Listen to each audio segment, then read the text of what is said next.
কোরআনের মধ্যে ডেকে বলছেন, বান্দা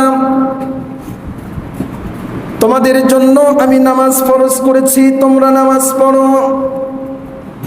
রমজানুল মুবারকের রোজাকে আমি আল্লাহ ফরজ করেছি, তোমরা রোজা রাখো, আমার গোলামি করো, আমার দাসত্ব করো, কারণ তোমাদেরকে তৈরি করেছি একমাত্র আমি আল্লাহর গোলামি করার জন্য।